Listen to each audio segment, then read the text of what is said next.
And with that, I want to introduce our speaker. So what we'll do this morning is Patricia Berry will share for about 20 minutes, and then we'll spend the remainder of the time in small groups reflecting on how we integrate these ideas in our organizations, how they apply to the challenges that we're facing, and the ways that we want to shift our approach to our work.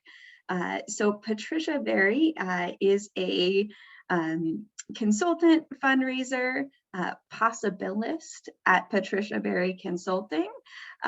New has had the privilege of working with her over the past year and a half or so, and she just continually brings these kinds of what if questions that completely reorient the way that we are framing our work, our challenges, our hopes.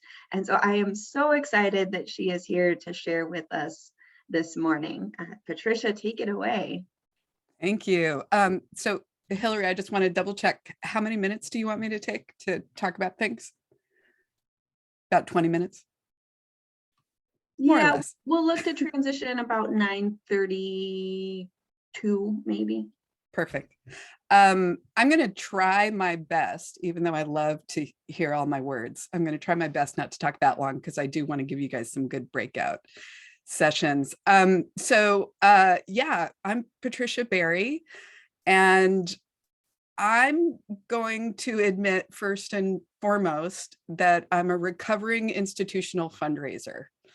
So for about 35 years, I have worked in huge institutions like the University of Michigan, like Columbia University, like Fordham University, and organizations like that, doing really deeply transactional fundraising. Through that, 20 years in that business, certainly learned some things, but also got very tired of it. I really wanted to transition to something that felt a little bit better, that wasn't so awash in fear. And, so when I started my business about 3 years ago, I really continued to dig deep into what is the why behind my fundraising, and what is the why behind what I was beginning to identify for myself as really problematic things about the way that we were raising money and sharing wealth.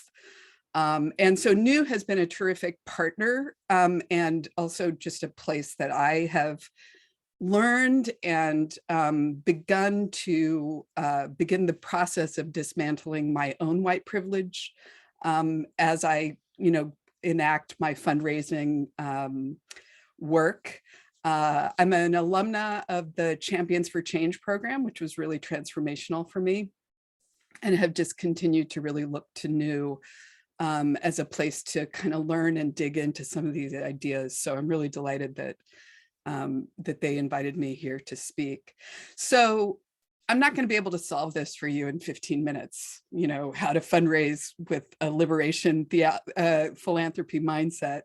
So I thought I'd just kind of put some things down and let you begin the mulling process, right? So anybody can be a fundraiser. Me, socially awkward, I had to learn how to deal with humans. If I can learn how to be a fundraiser, some of the best fundraisers that I've worked with have been, one of the best fundraisers I ever worked with was a tax lawyer who was, you wouldn't look at him and say, you're going to be a great fundraiser, but he was just really dogged about it. And he was very focused on the work and the doing of the work. So with that said, what I can say about everything else that you're going to do past this, wherever you are in your fundraising thing, it's just the practice, just do fundraising and you'll make fundraising happen. And one of the things that I find that organizations do not look at first is how they're fundraising and how their fundraising embraces their values. Fundraising often becomes something that's very separate. We do fundraising and we do asking for money in a very different way than we live our values. Maybe we're a social justice organization, but we aren't necessarily fundraising with social justice values because somehow sharing wealth feels different. And so my question for myself and in the room today is, what if you did knit those together? What if you did knit together your organizational mission and values, and you use those things to also raise money for your organization? You know, in the social justice space, that's liberation philanthropy. And this is a term that I first heard, it may have been used before, but I first heard it by a practitioner named Sydney Hargo. And he's president of Philanthropy Network of Greater Philadelphia. Interesting guy. I've read a few of his articles, but he talks about liberation philanthropy. And that really spoke to me as a person who is kind of steeped in Jesuit practice. I was educated by the Jesuits. They brought me to Buddhism, which I'm a Buddhist practitioner. And I loved a lot of the concepts that were kind of rife in that whole Jesuit value system of liberation theology, right? So that's me starting to bring together my personal values into the way that I fundraise and begin to unpack that. So one of the things I want to talk about today is going to be literally a little love letter to somebody who I find really inspirational. And you'll find we have the links for this, so you don't need to write it down. But there's a woman named Cindy Suarez, and she wrote a really great book called The Power Manual. She also is, you can go ahead and head to the next slide, Hillary. So the Power Manual isn't necessarily about fundraising, but I would say it's all about fundraising, right? We need to think about how those power dynamics play out in how we ask for money and how we do fundraising in a way that it has to be very foundational to our work. And so I think these next couple slides are really just going to be me doing a little love letter to Cindy Suarez, who also is editor-in-chief of a wonderful fundraising group called the, I've totally blanked on her name, Cindy Suarez, oh, Nonprofit Quarterly. So that's another, we have the links for that. But Cindy Suarez, in her work, The Power Manual, really kind of broke open for me how I wanted to talk and think about philanthropy, to think about that exchange of power. And my background in fundraising, one of the things I could never figure out is why, as fundraisers, we were always so scared, right? We were really afraid we were going to screw up the ask. Somebody was mad because they wanted to do the ask and you didn't ask for enough money, and I said the wrong thing and that donor wandered away and I somehow broke the relationship. And it took me a long time to really realize that that actually is power imbalance, that there is, if something's so breakable, it's because you feel like you don't have any power in that situation. So that was kind of the beginning of me starting to poke at, why do we fundraise the way that we fundraise, right? So transactionally. And some of the things that I started bringing to my clients was start to think about how we are really creating power imbalances, which the donor centrism was one of those, like the donor is always right, the customer is always right. My what if question for my clients is, what if you're interviewing donors?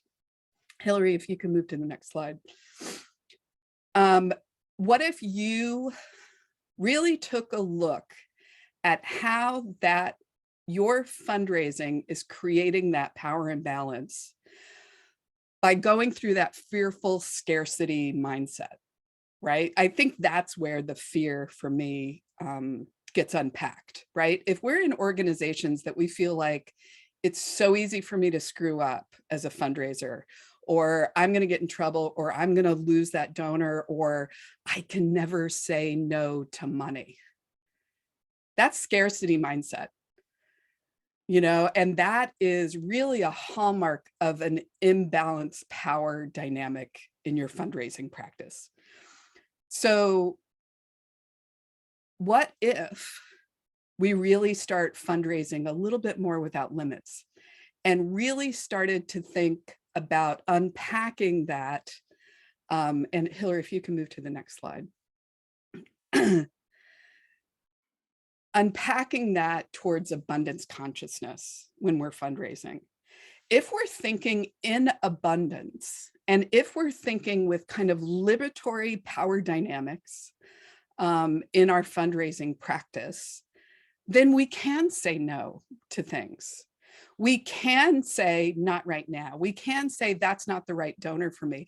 We can say to a donor, we only fundraise for the general fund, because your restriction on that fund, that $1 million that you want to give us, is actually you expressing inappropriate power over my organization.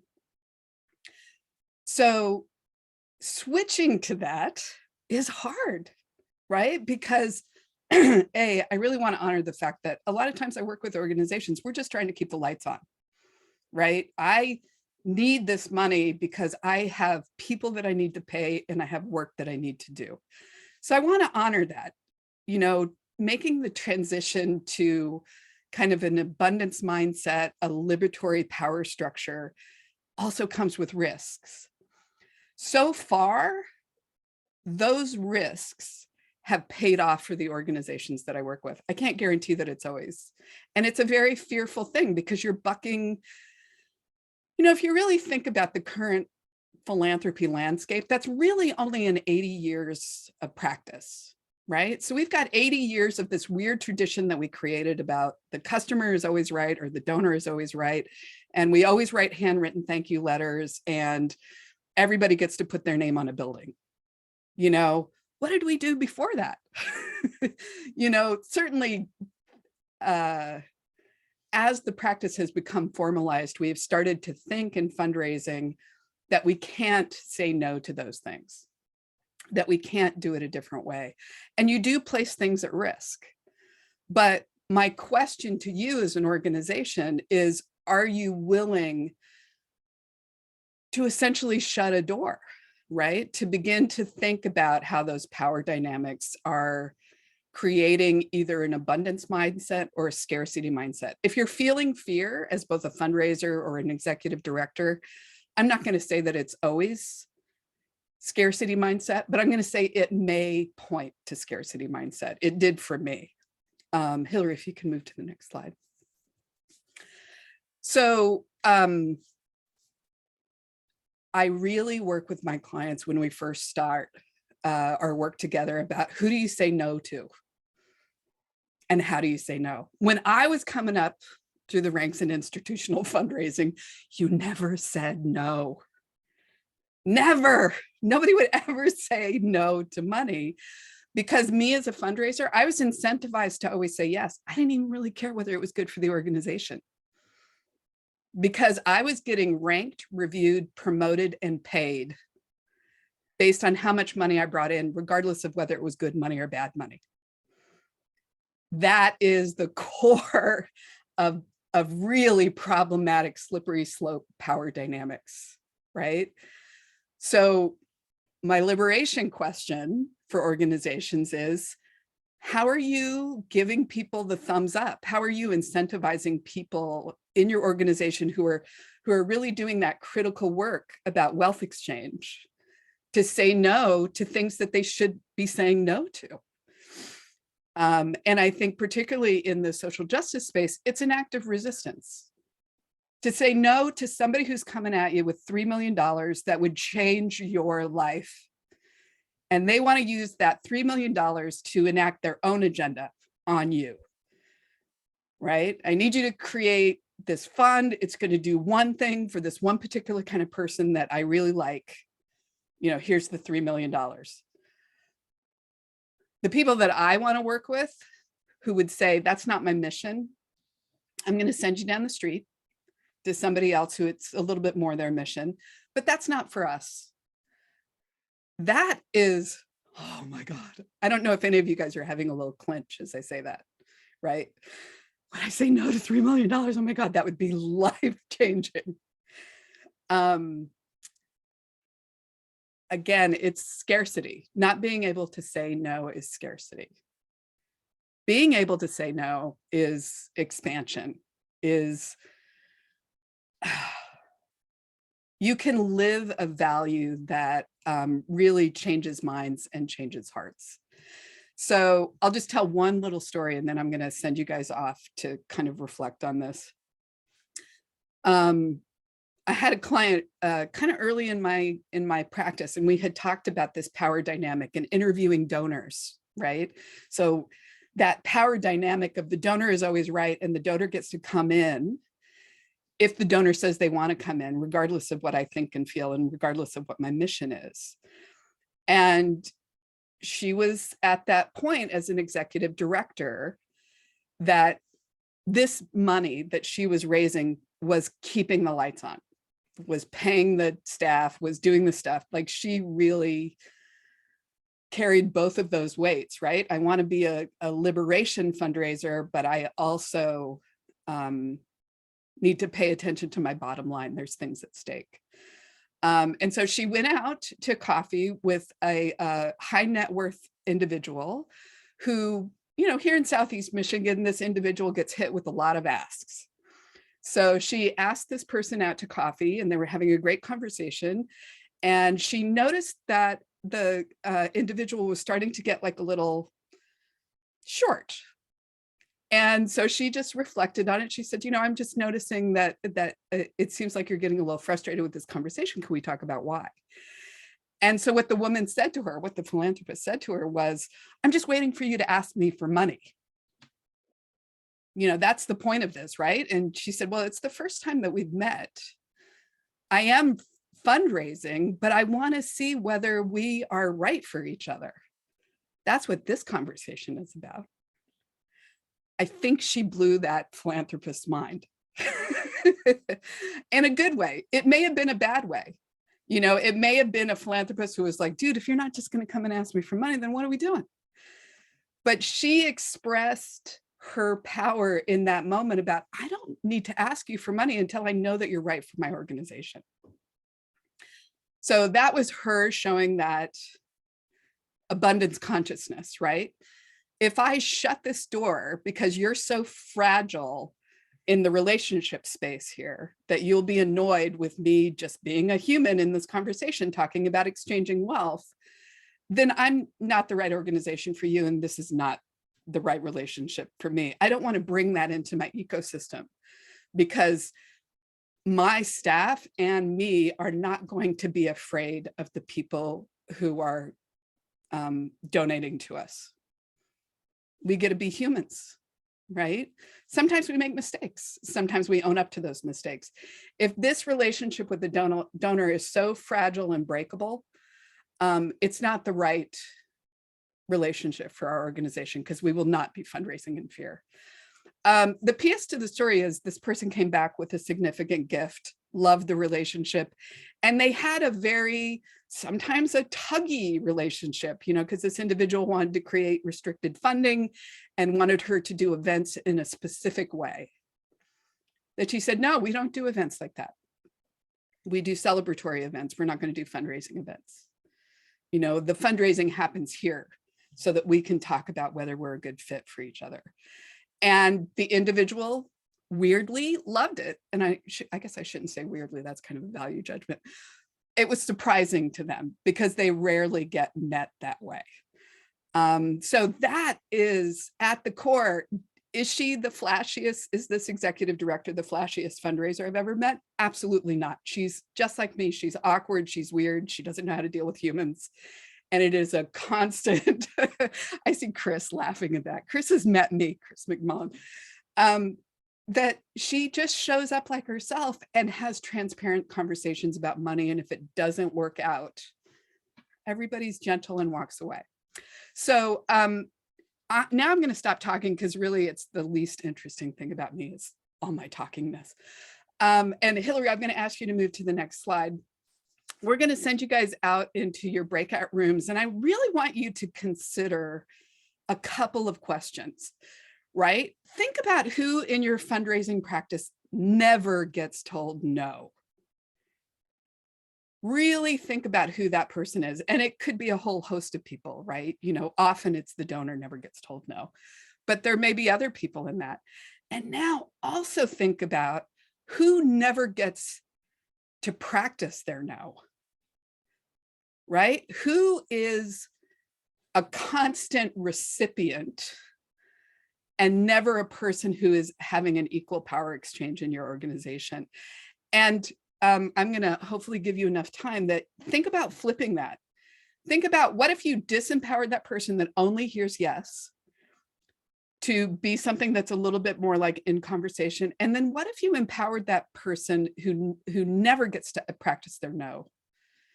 You know, what would your fundraising practice look like if you institutionalized that and made it part of your value set, part of your stated you know, goals as a philanthropy organization? These are the values we live by.